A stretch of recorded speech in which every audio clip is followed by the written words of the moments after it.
Primarul Tudor Pendiuc a convocat duminică 26 ianuarie în sala de ședințe a primăriei municipiului Pitești comandamentul de iarnă, acțiune impusă de starea vremii. Edilul șef a dispus o serie de măsuri pentru deblocarea orașului și pentru buna funcționare a serviciilor publice pe care le coordonează. Prioritară este dezăpezirea, operațiune pentru care primarul Tudor Pendiuc face apel la toți concitadinii și la agenții economici. Și arborii care sunt afectați de zăpadă trebuie tăiați pentru a nu pune în pericol cetățenii sau pentru a nu produce anumite pagube materiale în cădere, mai spune edilul șef.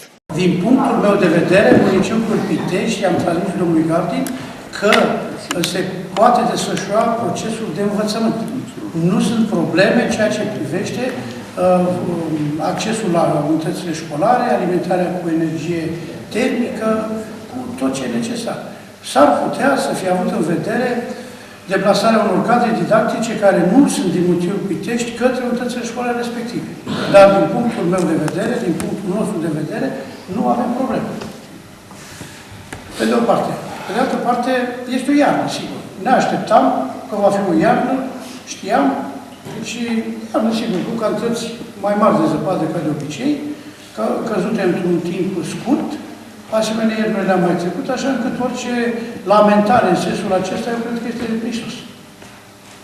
Avem cadrul instituțional, organizatoric, financiar, realizat, așa încât, în condițiile acestea, consider că în Pitești s-a acționat până la această oră satisfăcător. Sunt, sigur, mai sunt probleme cartiere, acolo unde nu se poate intra cu utilajele, având în vedere parcarea mașinilor, intervalele înguste de penetrare ale utilajelor noastre, dar am văzut că foarte mulți cetățeni au ieșit și și-au curățit zăpada. Acum, eu v-aș întreba pe fiecare dintre dumneavoastră ce probleme aveți. Deci, să iau cu căldura cea mai importantă problema acum, după dezăpezire. Da, domnule, am pus o problemă deosebită, alimentăm pe toată lumea, așa cum am vorbit dumneavoastră, la școli și creșe, azi furnizăm normal, chiar dacă nu sunt acolo, astfel încât mâine să fie cald.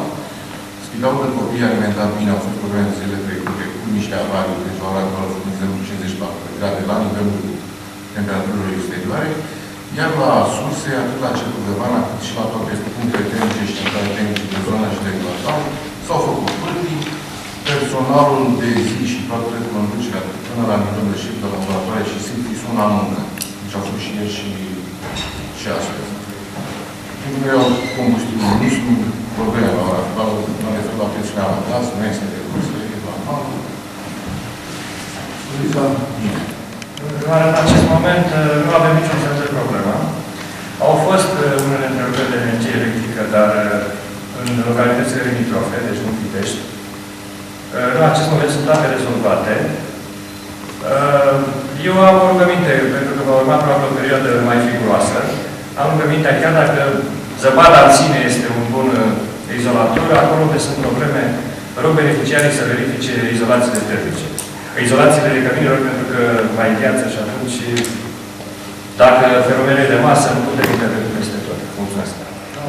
Am suplimentat mâine numărul de autobuze în traseu, am suplimentat puțin și numărul de rezerve, ne așteptăm la un aflux mai mare de călători.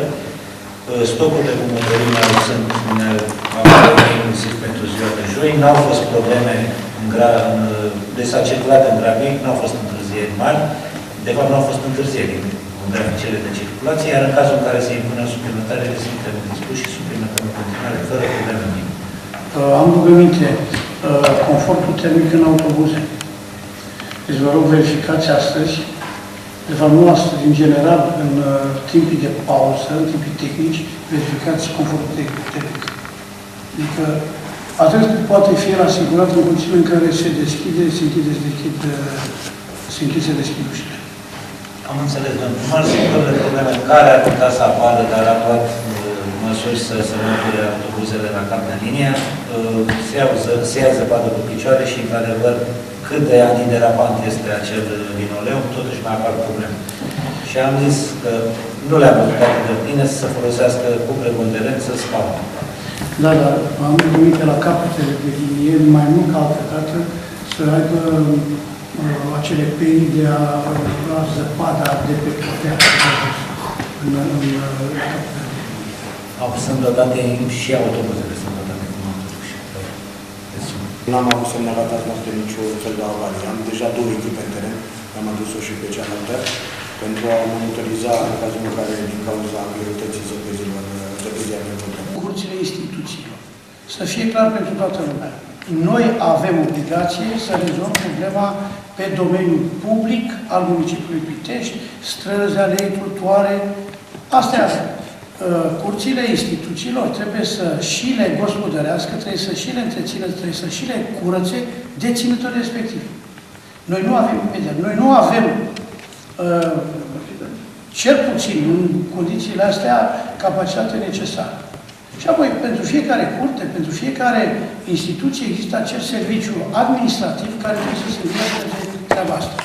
Indiferent ce îmi va spune cineva. Au personal de administrație plătit pentru muncile de administrație în curțile respective. Este foarte important să cunoaștem. Sunt probleme deosebite, le discutăm împreună și în funcție de gravitatea situației, în funcție de situația existentă, sigur, vom discuta și vom sprijini. Dar în niciun fel să intrăm în curțile, cum s-a mai întâmplat, în curțile unor instituții care sunt îndetuite să-și rezolve probleme respective. În altă ordine de idei, accesul către, așa cum discutam aseară, dimineața asta, cât s-a putut către piețe, către gară, autogară, care nu mai sunt, câte autogări, așa. Iar în continuare, după amiaza asta, începând după la 5-6, vedeți cum mobilizăm domnul Vecheanu, cum și tu, Mircea, știu că la tine sunt probleme, dar măcar mâine dimineață, pe trotuare spre școli.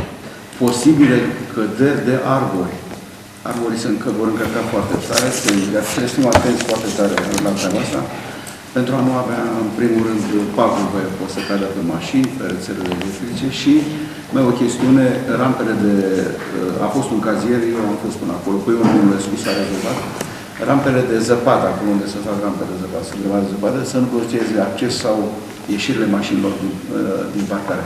Și o idee s-a spus deja aici, capacitatea mașinilor deja s-a luat. Mâine să fie un mai mare număr de mașini, pentru că mulți cetățeni vor evita și e foarte bine și nici nu pot să iasă cu mașinile astea. Să nu arunce în carosabie zăpada, fiindcă noi venim cu utilajele și o dăm înapoi. Toată se dă înapoi. Se muncește degeaba. Știu că sunt zone în care este greu să găsești un loc. Știu.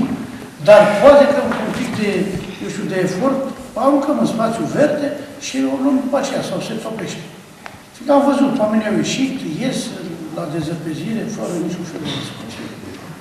Deci asta este problema. Și cu arborii, bine spune domnul viceprimar, Camil și Enache, cred că este bine să mergeți acum să vedeți și care sunt acei arbori care potențial pot să cadă mâine pâine. Asta este. Care sunt rural pericol, deci pot fi probleme nu mai conifere. Și urmări. Și plopul cade, așa. Nu cade și nu avem semnale de cadă. În parc, nu? Nu avem.